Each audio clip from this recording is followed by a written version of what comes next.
Vous galérez à faire du poisson en été et vous avez peu de temps de pêche? Alors vous êtes sur la bonne vidéo. Je vais vous expliquer comment moi je fais pour faire du poisson dans ces conditions. Allez go, c'est parti. C'est vraiment ce genre de spot qui peut nous réserver de vraies belles surprises. Regardez-moi ça, joli petit trou d'eau.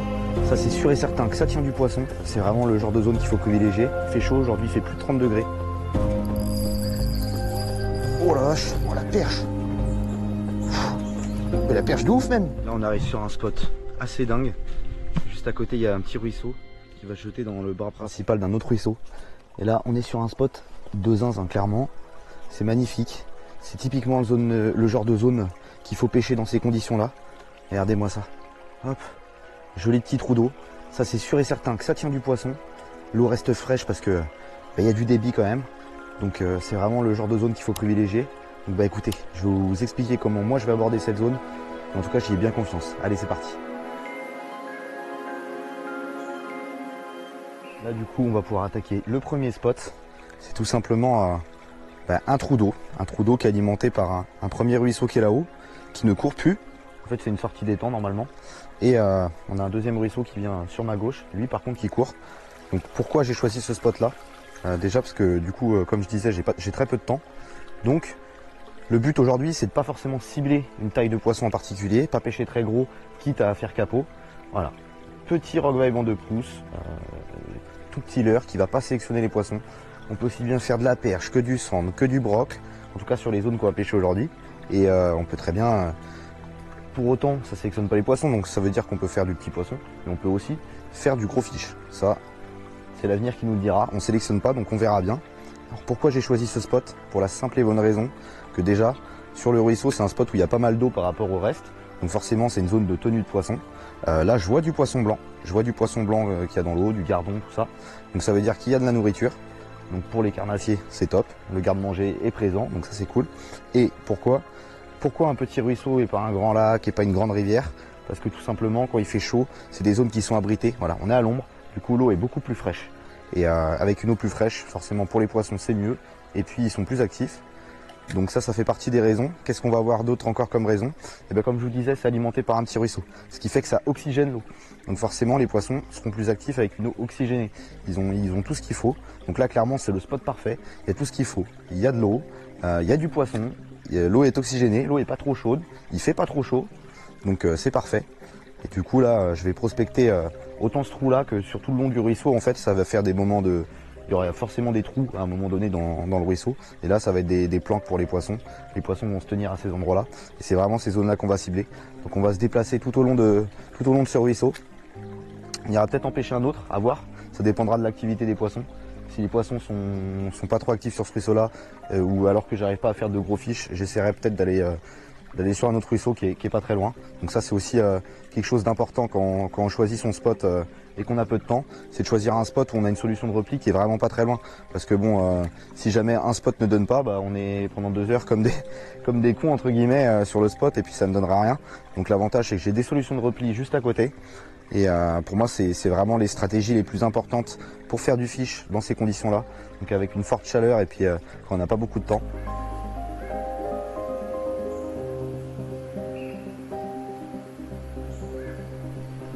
Tac, comme je vous disais, on va se déplacer. Là, sur le petit trou d'eau, malheureusement, ça n'a rien donné. J'ai eu quelques petites touches, mais peut-être que les poissons sont descendus. Donc là, on va se balader tout au bord du ruisseau. On a différentes zones. Hop. Là, par exemple, juste derrière moi, ici, on a une zone avec un faible courant et pas beaucoup d'eau. Donc forcément, les poissons, il y a peu de chances qu'ils se tiennent là. On les verrait. Par contre, juste ici, on a un beau trou d'eau. Et c'est plutôt sur ces zones-là, à mon avis, que les poissons vont être. Donc là je vais m'approcher un petit peu. On va pêcher ce petit trou d'eau là. Je pense que...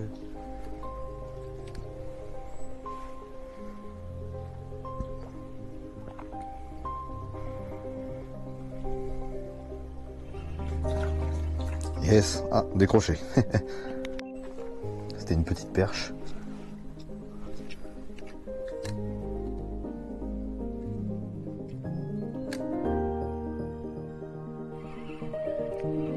Oui, belle perche. Belle perche, ouais.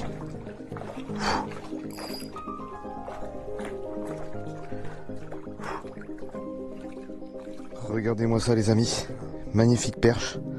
Ça fait plaisir. Poisson qui doit faire 25 facile, je pense.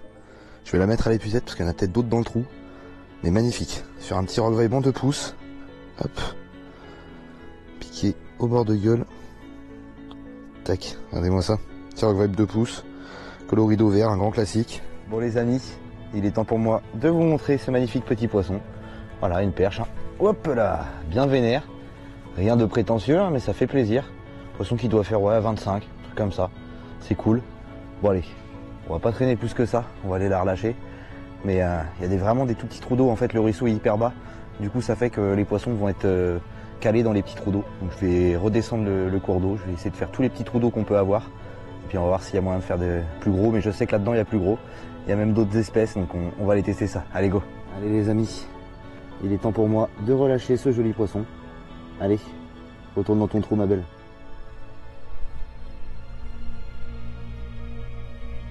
Yes. Je l'ai vu prendre. J'ai les petites perches à vue là. Regardez-moi ça les amis. J'ai les petites perches encore. Allez, on remet la petite perche dans ce petit trou là. Nickel.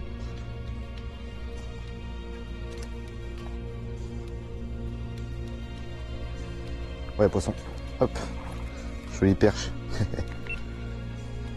Ah la ligne de s'étape celle-là. Encore un microbe. Ah ça fait plaisir quand même. Ces petites pêches en light c'est vraiment un régal. Elle en voulait du petit roquevaille. Il est rangé au fond du gosier. Là. Allez ma belle. De toute façon les petites rivières comme ça c'est toujours une valeur sûre quand on n'a pas beaucoup de temps de pêche. Il y a toujours du poisson à faire. Surtout là en été vu que les niveaux sont bas. Les poissons sont assez concentrés dans les trous d'eau sur des petites rivières. Ah, il y a une perche, j'ai pris une tape.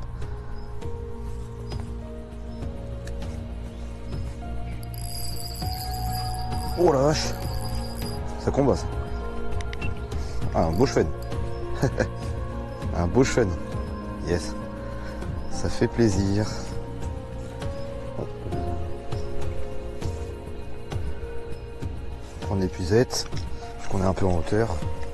Et bon, je vais pas faire le fou, je suis qu'en 22 centièmes. Hop là. Yes. Regardez-moi ça les amis. Joli cheven qui doit faire 30. C'est cool. Bon, on est en hauteur et j'ai pas envie de faire trop de bruit parce qu'il y en a certainement d'autres. Je vais le remettre avec l'épuisette. Allez, go. Je vais lui filer un petit coup de main. Je vais le pousser un peu avec l'épuisette. Allez. C'est vrai qu'il n'y a pas beaucoup d'eau quand même. Ah, voilà. Nickel. Il est reparti comme une balle. Là, il est temps pour moi de changer de spot. Le petit ruisseau aura donné une jolie perche, mais majoritairement des petites quand même. Donc, on va changer de spot pour voir s'il n'y a pas moyen d'aller faire un plus gros poisson. La pêche est réussie parce qu'on a fait du poisson. Donc la technique elle marche. Par contre ce serait bien de valider ça sur des poissons un peu plus corrects. Et pourquoi pas une autre espèce. Donc je vais partir sur un ruisseau qui est un peu plus grand. Pour essayer de faire tout simplement des perches plus grosses. Et puis ouais pourquoi pas un broc. Je le sens bien. Je pense que là sur le coup du soir il y a vraiment moyen qu'il tape un broc. Il me reste un peu moins d'1 heure de pêche. Donc allez go, on est parti. On change de spot.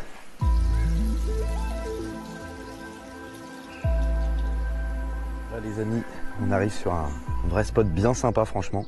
Regardez-moi ça, on arrive sur un petit pont.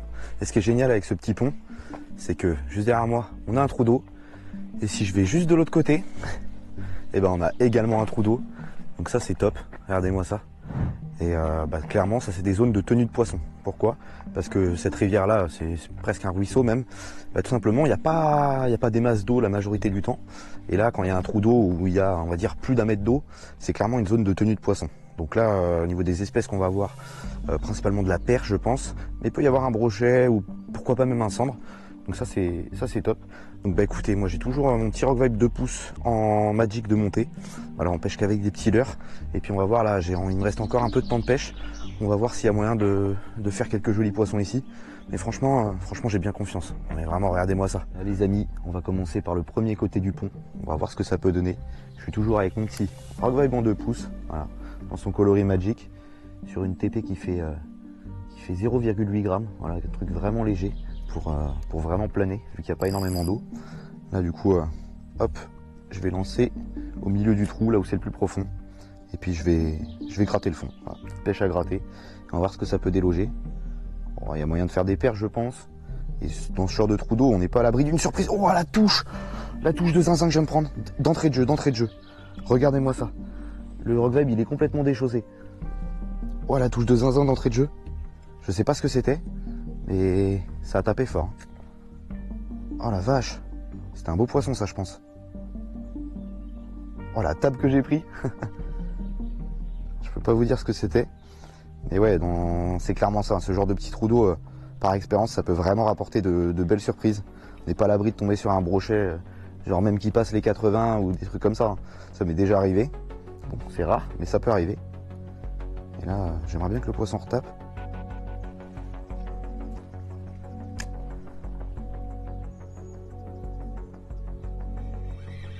Yes, belle perche encore. Oh non, décroché. Non, non, non. Oh non, faut pas décrocher. Les perches, c'est des poissons qui sont grégaires, qui vivent en banc. Et le problème, c'est que quand on en décroche une, souvent, ça meute le banc et après, on en fait plus une. Oh, la touche! Oh la vache, ça c'était joli, je pense. J'ai pris une de ces boîtes.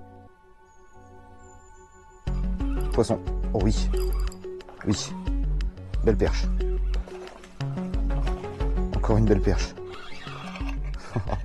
C'est que des beaux poissons. Hein. Je sais même pas si vous arriverez à voir le Rock Vibe. Il est complètement rangé. Tac, nickel. On revoilà revenu sur le spot. En fait, j'ai été garé juste là. Et il y a une moissonneuse batteuse qui est passée. Du coup, elle pouvait pas passer vu que j'étais garé le long.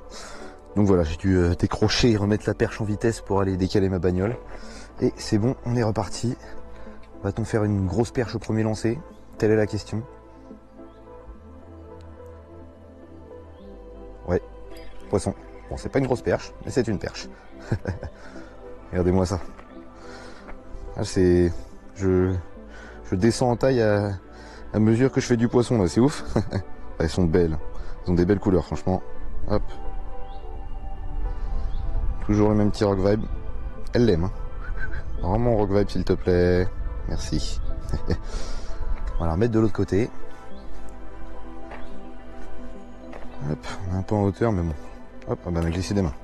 Tac, nickel. Voilà, c'est un peu la friche, mais on va quand même tenter de passer. Hop. Tellement de ronces que je vois pas ce qu'il y a sous mes pieds. C'est un peu au petit bonheur à la chance. Hop là.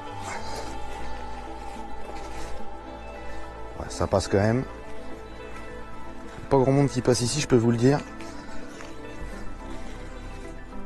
Une arrivée d'eau sur la gauche là-bas. Sur la gauche là-bas, on a une arrivée d'eau, donc j'irai tester après. C'est vraiment des zones où ça peut vraiment tenir du poisson. Hop.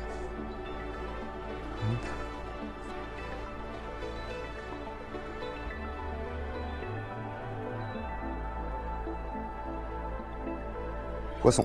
Oh, elle est belle. Wow. Yes. Voilà, ça paye de bouger. Hein. Ça paye les amis. Bon, on n'est pas sur un monstre, mais ça fait plaisir quand même. Toujours le même petit Rock Vibe. Pour le coup, ce coloris Magic, l'avantage c'est qu'il est un peu plus solide que les coloris classiques. Donc ça c'est cool, je peux faire plein de poissons avec le même. Hop. Bon, c'est pas top, mais là je peux pas la garder, ni la relâcher plus loin, donc on va la remettre juste là. Hop. Là je vois un spot qui me plaît bien. En fait sur la droite, juste ici, on va avoir une branche qui part et la berge qui creuse un peu avec un arbre qui part de là-dessous. Donc ça peut clairement cacher de la perche. Je vais lancer à cet endroit-là, voir s'il y a moyen d'en faire une. Hop. Là, je suis pas mal. Là, je vais tout simplement longer ce petit bout de bois. Hop. Yes. Yes. Jolie perche. Ouais. Hop. Toujours le même petit Rock Vibe qui paye. Et moi, ça, cette belle perche. C'est un joli poisson, ça. Voilà. On est en hauteur, mais c'est pas très grave. Il y a de l'eau en dessous, il y a de quoi faire. Et puis, du moment qu'on la relâche, on essaie de lui faire un salto pour qu'elle arrive tête première, après c'est bon. Hop. Voilà. C'est parfait.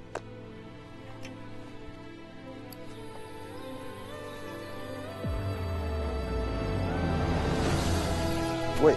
Oh la belle perche. Oh la perche. Mais la perche de ouf même. Je vais être obligé de la dropper, c'est mieux, parce que là le sol est vachement sec. Bon là on a une perche qui fait 30. Dinguerie les amis. Dinguerie. Je vais vous la montrer vite fait. Regardez-moi ça les amis. Super petite perche. Ça fait trop plaisir. Ah, petite perche, tout est relatif. On est sur un joli poisson, rien de prétentieux non plus, mais ça fait plaisir, c'est un joli fiche. Bon allez, on va pas traîner, on va aller la relâcher. Allez, on va relâcher ce joli poisson. On est en hauteur, je vais faire de sorte à la relâcher proprement. Hop, bon c'est bon, il y a de l'eau en dessous. Allez ma belle.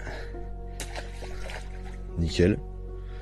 Eh ben, elle a pas demandé son reste à partir celle-ci. Bon les amis, ça y est, c'est une fin de session.